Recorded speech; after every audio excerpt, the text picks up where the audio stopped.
제목으로 하나님 말씀을 전하겠습니다. 오늘 이 민수기 5장의 전체 큰 주제는요, 하나님께서 자기 백성의 진영을 거룩하게 하시고 죄와 관계와 공동체를 회복하게 하신다라는 내용입니다. 오늘 우리가 읽은 민수기 5장을 보시면요, 조금 낯설고 불편한 말씀들도 좀 있어요. 우리가 잘 들어보지 못했던 말씀도 있습니다. 자, 본문에 보시면 나병 환자, 유출병 환자, 시체, 죽음을 만져서 부정하게 된 자, 이런 사람들을 진영 밖으로 내보내라 이렇게 말씀합니다. 그리고 남에게 해를 끼친 죄를 범한 자는 자복할 뿐만 아니라 배상을 하라는 명령이 나오고요. 마지막 부분에는 부부 사이에 발생하는 의심의 문제를 하나님 앞으로 가져오라 이렇게 말씀하고 있어요. 그래서 한번 펴보겠습니다. 오늘 내용, 민수기 5장의 내용을 펴보면 1절부터 4절, 부정한 자 진영 밖으로 내보내, 그래서 공동체를 거룩하게 하라. 5절부터 10절은 죄를 치료하는 건데 죄를 자복하고 배상하게 해서 책임지는 회개를 하도록 만듭니다. 책임지는 삶을 살도록 만들고요. 11절부터 31절 가장 길죠. 가장 긴 부분을 부부관계가 깨끗해야 된다, 거룩해야 된다 라는 부분을 말씀하고 있는 것이죠. 자, 그래서 우리 현대를 살아가는 우리의 감각으로 보면 이 내용이 조금 낯설고 또 어떤 부분은 거칠게 보이기도 합니다. 엄격하게 보이기도 합니다. 그러나 여러분, 성경은요, 낯선 본문일수록 좀 깊이 들여다봐야 돼요. 대충 읽으면 어떻게 느껴지냐면 그냥 율법의 껍데기, 그것만 보입니다. 또 나를 귀찮게 뭐뭐 하지 말라고 하시네. 이런 종교적 의무감으로 나를 또 굴레를 씌우는 것처럼 그렇게 느껴져요. 그건 성경 잘못 읽은 거예요. 여러분, 하나님이 하지 말라고 하는 건요, 또는 하라고 하는 건요, 그 안에 깊은 우리를 향한 하나님의 마음이 담겨져 있어요. 그걸 읽을 수 있어야 돼요. 우리를 향한 하나님의 사랑을 볼 수가 있어야 돼요. 그런데 성경을 대충 읽으니까요, 나를 또 힘들게 하시네? 이거 완전히 오해하는 거예요. 성경을 잘못 읽는 거예요. 성경을 깊이 읽다 보면요, 하나님의 마음이 보여요. 자, 민수기 5장의 중심 주제는 뭔가? 한마디로 거룩입니다. 거룩. 그런데 여기서 말하는 거룩은 그냥 차갑고 딱딱한 종교적인 의무, 규칙을 말하는 게 아니에요. 하나님께서 자기 백성들 가운데 함께 거하시기 때문에 그 백성의 삶과 공동체와 관계를 바른 방향으로 하나님께서 정돈해 주시는 은혜입니다. 질서를 딱 잡아주시는 것이 은혜예요.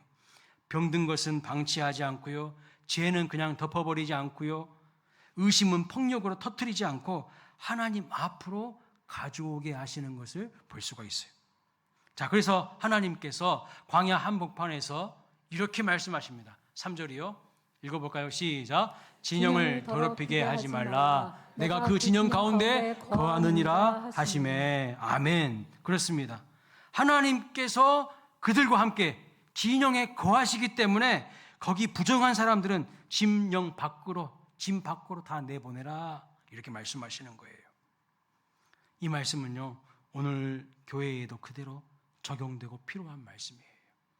진영 밖으로 내보내서 뭐라고 하시는 거예요? 격리시키라는 거예요.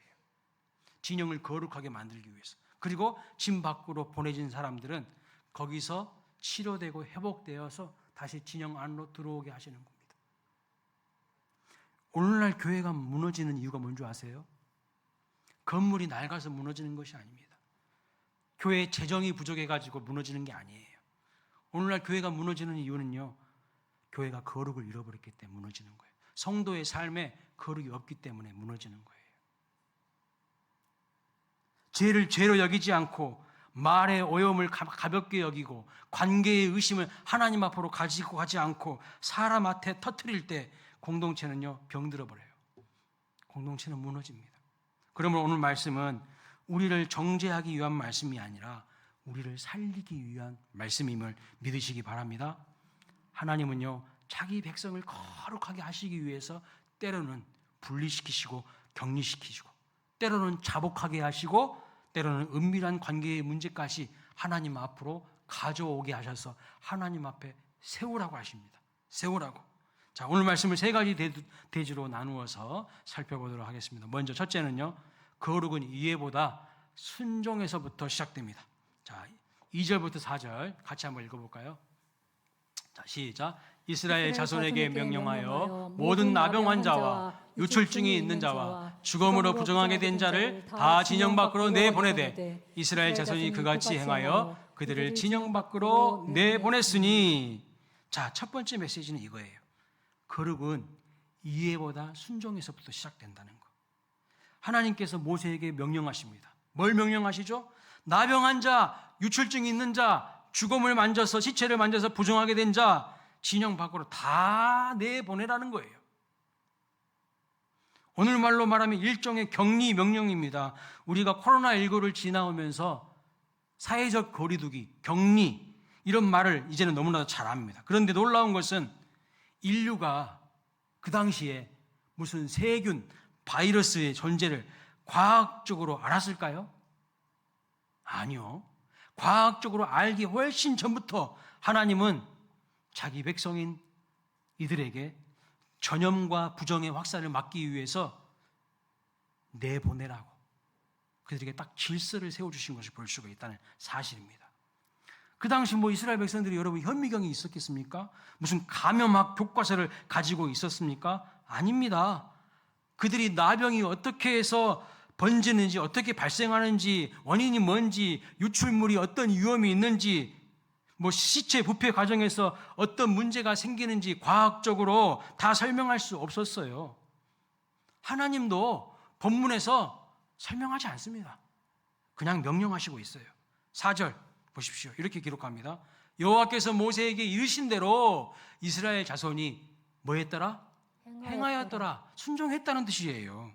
이 짧은 문장이 믿음의 무게를 보여주고 있어요. 다 이해해서 순종한 것이 아니라는 것이죠. 하나님이 말씀하셨기 때문에 순종한 거예요. 오늘 우리는요, 자주 이렇게 말합니다. 내 머리로 이해되면 순종하겠습니다. 납득이 되면 순종하겠습니다. 그거 여러분 죄송하지만 순종 아니에요. 믿음도 아니고요. 믿음의 순서는 정반대일 때가 많아요. 성경에 보면요, 순종이 먼저이고 그 다음이 이해예요.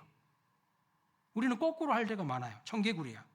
아브라함은 갈 바를 알지 못하고 하나님의 명령을 따라서 갔어요. 하나님이 어디로 가라고 지시해 주신 것도 아니야.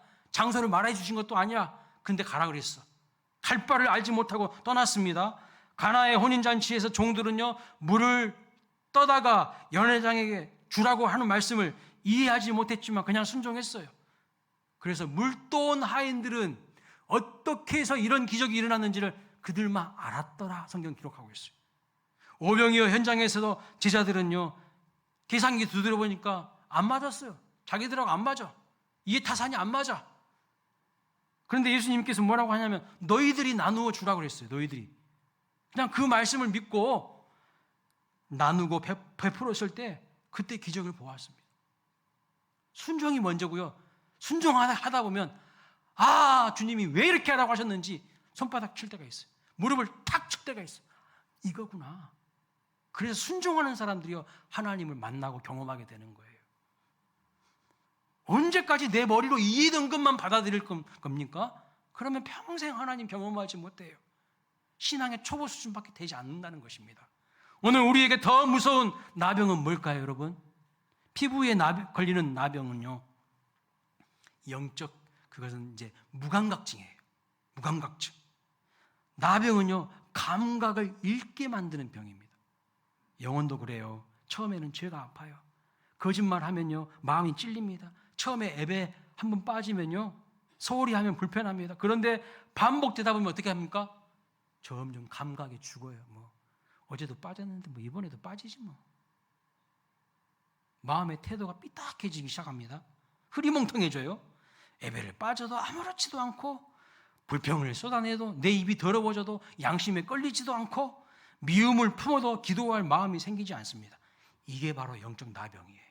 오늘날 이 시대의 성도들 가운데에 영적 나병 걸린 사람들이 한둘이 아니죠. 수두룩해요. 영적 무감각증에 빠진 사람이 수두룩하다고 정신 똑바로 차려야 되는 겁니다. 오늘날 우리에게 유출병이 있어요. 과거의 그 시대의 구약의 시대의 유출병은 뭔지 아십니까? 피가 계속 흐르는 거예요. 피가 멈추지 않는 거예요. 고름이 계속 막 흘러나오는 거예요. 이 시대의 유출병은 뭔지 아십니까? 입에서 더러운 말들이 계속 흘러나오는 거예요. 부정적인 말, 비난의 말, 정죄의 말, 찬양과 은혜와 감사는 이야기하지 않고 온갖 입이 쓰레기통이야. 이게 영적 유출병이라는 거예요. 냉소가 막 흘러나와요. 그런데 여러분 참 이상합니다.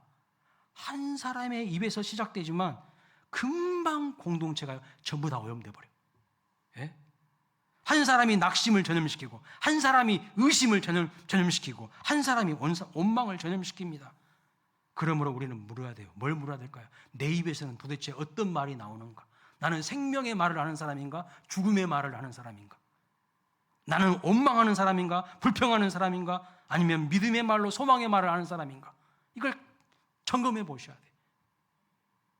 그리고 내 입술이 부정하면요, 하나님 앞에서 제대로 회개하셔야 돼요. 내 입술을 주의 성령의 불로 지져달라고. 그 입 그만 다물게 해달라고. 절제도 안 돼요. 그래서 첫 번째 적용은 분명합니다. 하나님의 말씀을 내가 다 설명할 수 없을 때에도, 내가 다 이해할 수 없을 때에도 순종하십시오. 특별히 죄와 말과 관계의 오염을 가볍게 여기지 마십시오. 여러분, 교회는 어떤 곳입니까? 교회는 친목단체 아니에요. 교회는 동호회 아닙니다. 교회는요, 하나님이 거하시는 거룩한 진영이라고 오늘 본문에서 분명히 말씀합니다. 가정도요, 내 마음대로 운영하는 사적인 공간이 아니라 하나님이 임재하시는 거룩한 성소예요. 내 몸도요, 내 욕망을 추구하는, 내 쾌락의 도구, 내 삶의 오락을 추구하는 도구가 아니라 하나님이 임재하시는, 성령이 임재하시는 거룩한 성전이에요. 그렇기 때문에 하나님을 주인 삶은 삶, 진짜 신앙은요, 하나님이 멈추라고 하면 멈추고, 하나님이 멀리하라고 하면 멀리하고, 정결하게 하라고 하시면 정결하게 해야 됩니다. 그런데 우리는요, 내가 이해되는 것만 하려고 해요. 그런 신앙을 버리셔야 돼요.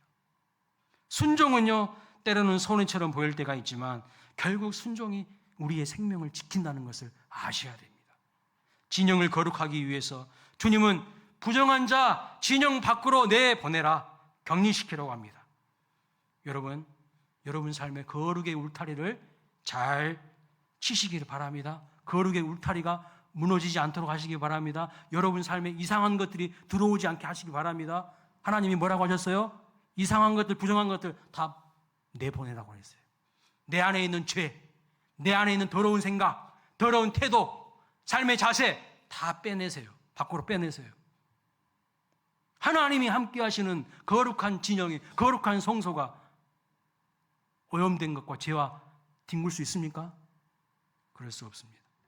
두 번째는요, 거룩은 죄를 덮는 것이 아니라 책임지는 회개로 회복된다는 거예요. 7절 같이 읽어보겠습니다. 시작. 그 지은 죄를 자복하고 그 죄값을 온전히 갚되 5분의 1을 더하여 그가 죄를 지었던 그 사람에게 돌려줄 것이요. 두 번째 주시는 메시지는 거룩은 죄를 덮는 것이 아니라 책임지는 회개로 치료가 되고 회복이 된다는 것이죠.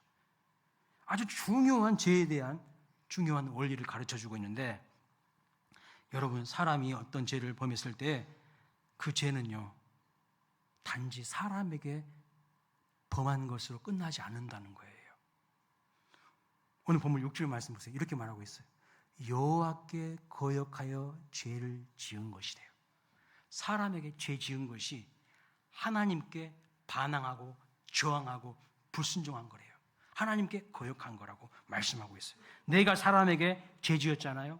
그러면 하나님은 그것을 하나님께 대한 거역으로 보신다는 거예요. 이것이 바로 성경적인 죄 이해의 핵심입니다. 그러니까 우리는 죄를요, 대체로 그냥 가볍게 여겨버려요. 인간관계의 실수 정도로 축소합니다. 이렇게 말하죠. 그냥 좀 제 말이 그 상황에서 좀 화가 나서 거칠어졌습니다. 그냥 상황이 어쩔 수 없어서 그랬습니다. 상대방도 알고 보면 잘못했어요. 그러나 성경은 죄를 그렇게 가볍게 다루지 않는다는 거예요. 죄는요, 하나님의 기준에서 벗어나는 거예요. 하나님께 저항하는 거고 하나님이 원하시는 길을 떠나는 거예요. 쉽게 말하면 하나님께 반항하는 거라는 거예요. 여러분, 다윗이 밧세바와 우리아에게 죄를 범했죠. 심각한 죄를 범했어요. 그런데 시편 51편에서 다윗이 뭐라고 고백한 줄 아세요? 이렇게 고백합니다. 내가 주께만 범죄하여 주의 목전에 악을 행하였사오니. 회개 기도하면서 이렇게 고백하는 거예요. 이 말은 사람에게 죄를 짓지 않았다는 뜻이 아니라 모든 죄가 하나님께 지은 죄라는 뜻입니다. 사람에게 지은 죄까지도 결국 하나님 앞에서 다루어야 한다는 뜻이에요. 그런데 하나님은요, 여기서 회개를 그냥 우리의 감정으로만 끝내지 않으신 것을 볼 수 있습니다. 무엇부터 하라고 하십니까? 7절에 보세요.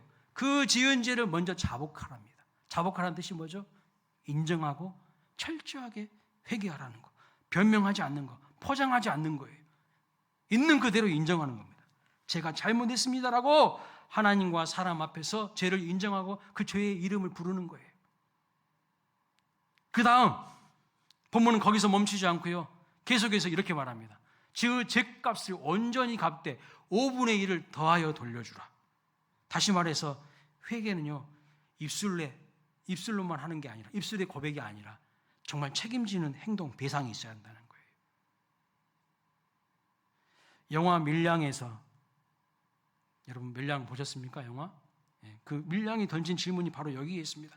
가해자가요, 하나님께 용서받았다고 말합니다. 피해자는 아직 용서하지 않았는데 자기는 하나님께 용서받았대 이미. 그 장면이 많은 사람에게 충격을 준 이유가 뭐예요? 기독교의 회개와 용서라는 것은 너무 천박하고 가볍다.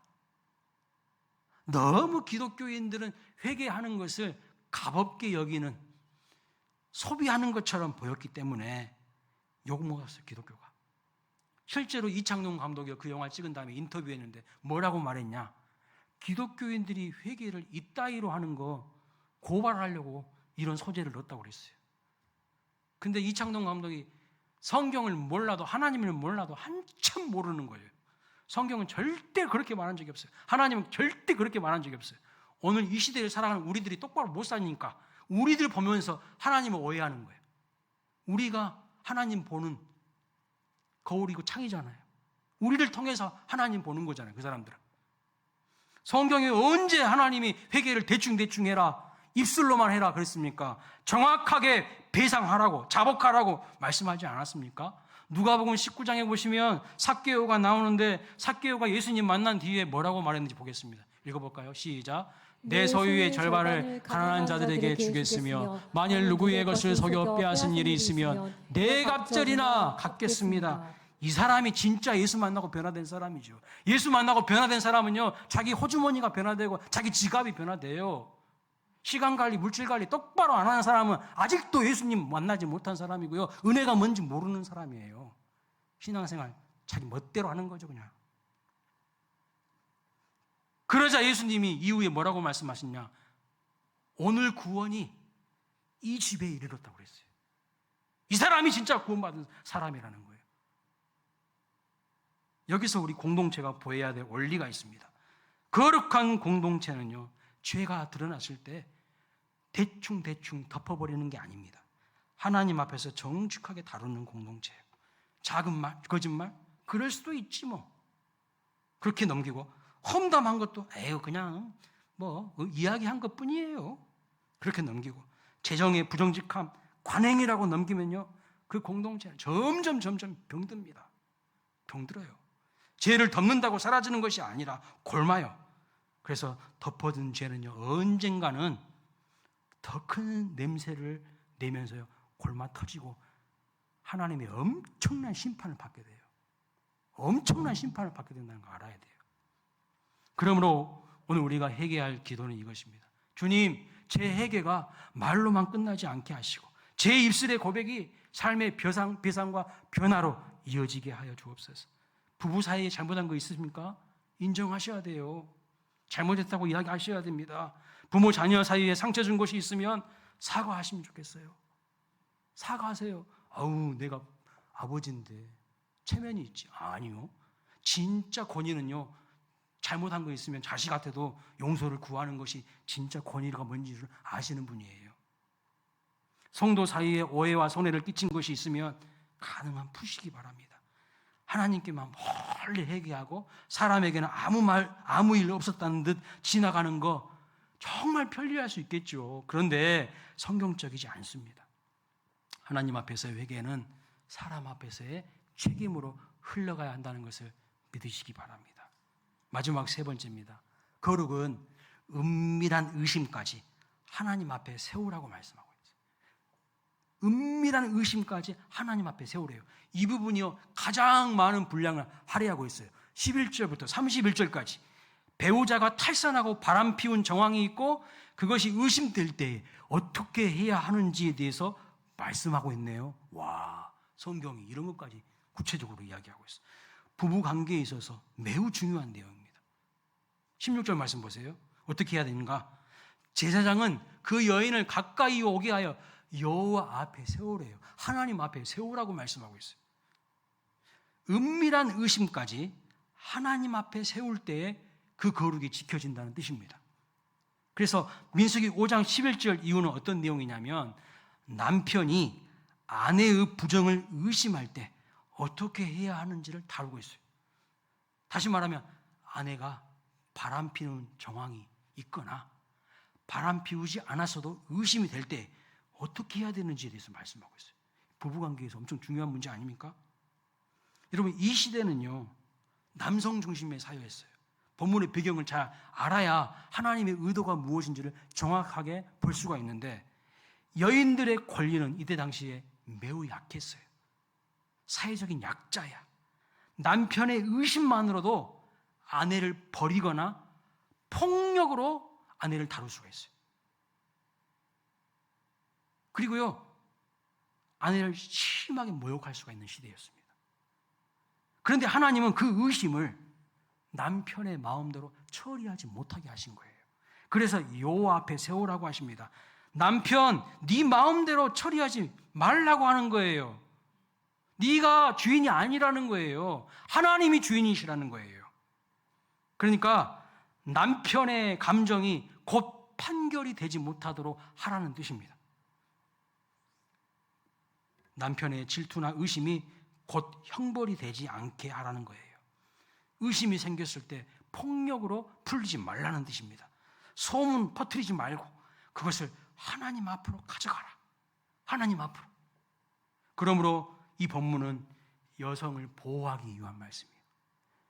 사회적인 약자인 여성들의 억울함을 하나님께서 책임져 주시고 남성들이 자의적으로 폭력으로 하지 못하도록 울타리를 탁 쳐주시는 거예요. 오늘 본문에 나오는 이 절차를 보십시오. 그건 구약의 의식법이니까, 절차법이니까 오늘 이 시대에 우리 똑같이 따라서 하지 않아도 됩니다. 그러나 원리는 똑같아요. 원리는 여전히 살아있습니다. 그래서 하나님이 말씀하십니다. 뭐라고요? 여호와 앞에 세우라는 거예요. 여호와 앞에. 이것은 오늘 우리에게 어떻게 들리냐면 이런 거예요. 네 의심을 기도로 가져와라. 네 분노를 폭발하지 말고 말씀 앞으로 가져가라. 네 질투를 하나님 앞으로 가져오라. 네 마음대로 네가 재판장 돼가지고 네가 판사 검사 돼가지고 판결하지 말라. 이런 뜻이에요. 오늘 우리는요 너무 빨리 판사됩니다. 너무 빨리 검사돼요. 자기가 다 재단하고요 형량까지 다 정해놔버려요. 근데 오늘 우리는 하나님 앞에 판사로 검사로 부름받지 않았어요. 모든 것을 정확무후하게 판결하시는 분은 하나님이십니다. 그러니까 하나님 앞으로 가지고 오라는 거예요. 진정 하나님 앞에 서는 사람은 그런데 어떤 특징이, 어떤 증상이 벌어진 줄 아세요? 조심스러워집니다. 왜요? 하나님 앞에서는 내 마음의 의심뿐만 아니라 내 안의 교만과 허물도 다 드러나기 때문에. 상대방만 잘못했나요? 나는 잘못한 거 없어요? 하나님 앞에 서면요 다 드러나요. 빛 대신 주님 앞에 서면요 내 실수한 것도 내 잘못한 것도 다 드러납니다. 하나님 앞에서는 상대의 죄뿐만 아니라 내 안의 두려움, 상처, 그리고 왜곡도 다 드러나기 때문입니다. 그러므로 세 번째 적용은 분명합니다. 의심을 키우지 말라는 거예요.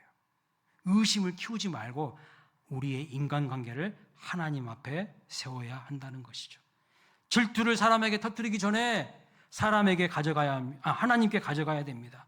관계의 문제를요 감정과 소문으로 처리하지 말고 말씀과 기도와 정직한 대화로 처리하라는 거예요. 그래서 하나님 앞에 세우면 관계는 회복될 수가 있어요. 그러나 하나님 앞에 세우지 않는 의심은요 반드시 어떤 결과를 가져오는가? 그 관계를 병들게 만듭니다. 병들게 만듭니다. 가정이 거룩해야 교회가 거룩하고 내 입술의 말이 거룩해야 예배가 거룩해지고 은밀한 마음이 거룩해야 공동체가 거룩해지는 거예요. 자, 이제 우리는 민수기 5장을요 좀 색다른 관점에서 살펴봐야 됩니다. 민수기 5장을 예수 그리스도 안에서 다시 보아야 하는데, 민수기 5장은요 분명히 부정한 자를 진영 밖으로 내보내라고 주님이 말씀하십니다. 그런데 복음서를 보면 예수님은요 독특한 행동을 하십니다.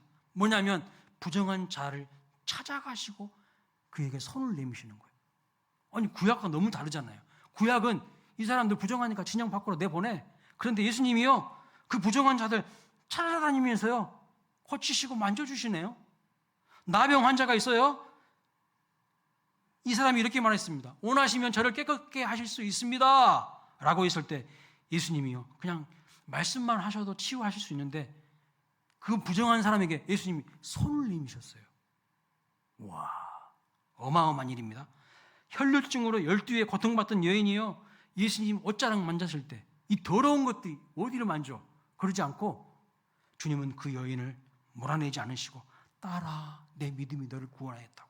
그게 믿음이라고, 믿음의 행동이라고 그렇게 예수님이 칭찬하시고 구원을 베풀어 주셨어요. 죽은 소녀의 손을 잡고 뭐라고 하셨습니까? 달리다금 소녀야 일어나라 일으키셨어요. 죽은 나사로를 향하여서도 나오너라. 그의 죽음을 보면서 예수님이 슬퍼하시며 눈물을 흘리시면서 나사로야 나오너라고 하셨어요. 더 놀라운 것은요 간음하다가 현장에 잡힌 여인을 향한 예수님의 태도입니다. 다른 사람들 다 그 자리에서 돌로 쳐 죽이려고 했어요. 그런데 예수님은 그 여인에게 나도 너의 죄를 정죄하지 않겠다고, 가서 다시는 죄를 범하지 말라고 하셨어요. 그 여인의 죄를 분명히 죄라고 말씀하셨어요. 그러니까 다시는 죄를 범치 말라고 하셨죠. 그러나 그 죄를 용서하시고 그 여인의 삶을 치료해 주신 것을 볼 수가 있습니다. 여러분 이게 복음 아닐까요? 예수님은 거룩을 폐지하신 것이 아니라 거룩을 완성하셨어요. 죄인을 버려서 거룩을 지키신 것이 아니라 십자가에서 그 죄인의 부정을 담당하심으로 거룩을 완성하시고 새로운 길을 우리에게 열어주신 것을 볼 수가 있습니다. 그러므로 민수기 5장에서 부정한 자는 진영 밖으로 나가야 했습니다. 그런데 여러분 히브리서 말씀을 보면 예수님께서요 성문 밖으로 우리의 죄짐을 지고 나가시는 것을 볼 수 있어요. 주님이 진영 밖으로 나가셨습니다. 왜입니까? 왜 그럴까요? 우리를 진영 안으로 들어오게 하시기 위해서요. 우리가 받아야 될 그 격리를 주님이 대신 담당하신 것입니다. 우리가 받아야 할 정죄를 주님이 담당하셨어요. 그 그림 아닌데? 방송실. 우리가 갚을 수 없는 죄값을 주님이 자기의 피로 갚으셨어요. 그러므로 우리의 거룩은 자기의 의로 이루어진 게 아니에요. 절대 교만 떨어서는 안 돼요. 건방지게 행동해서는 안 돼요. 예수 그리스도의 은혜 위에 세우신 겁니다. 우리의 죄를 그분이요 다 짊어지고 진영 밖으로 가셔서 죽으셨어요. 왜요? 우리를 진영 안으로 들어오게 하기 위해서 그분이 대신 희생하셨다는 거예요. 이게 은혜예요. 그래서 은혜는요 우리를 절대 방종의 삶으로 부르지 않습니다. 은혜는 우리를 더 깊은 거룩으로 부르는 거예요. 예수님이 나병 환자를 만지셨다고 해서 우리가 영적 무감각을 방치해도 된다는 뜻이 아니에요.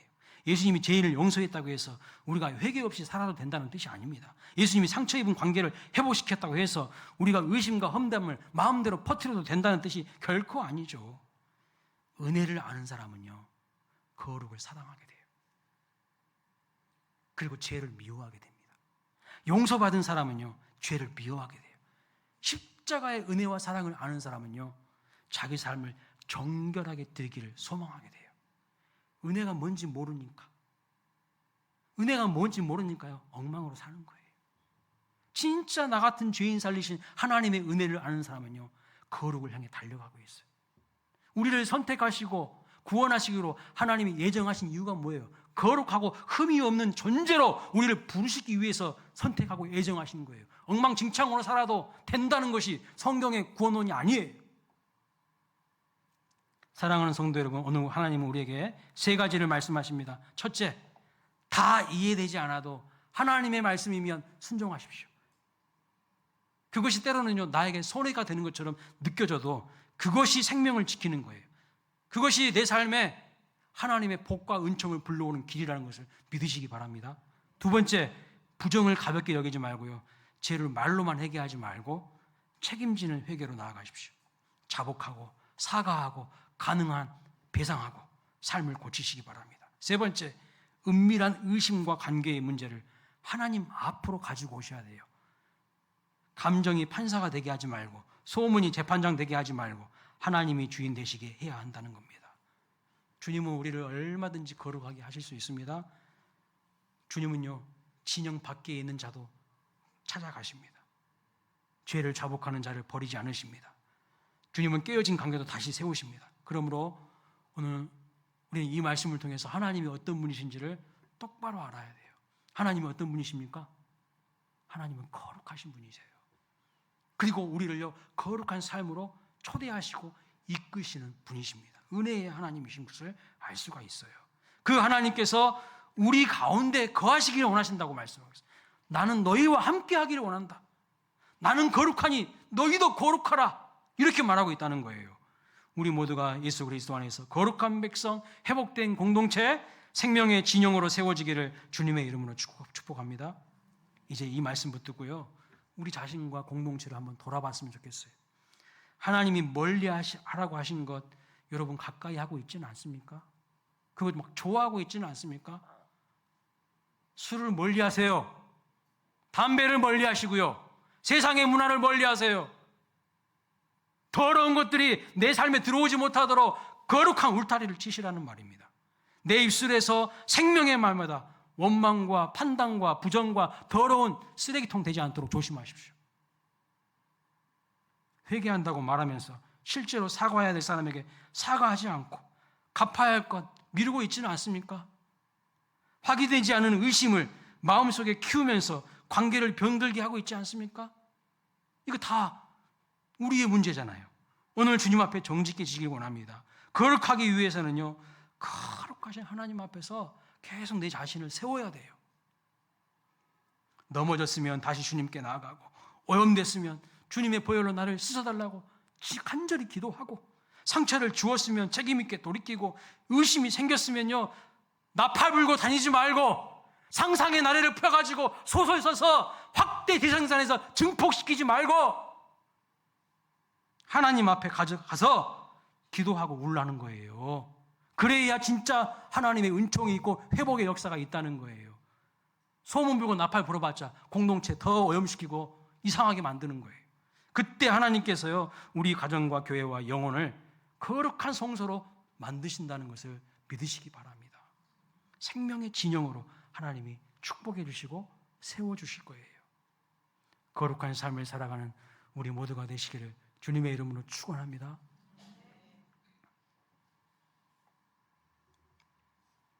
거룩한 삶의 예배자로 한 주간도 하나님을 찬양하고 하나님을 예배하는 은혜 넘치는 삶을 살아가시기를 주님의 이름으로 축복합니다. 다 함께 자리에서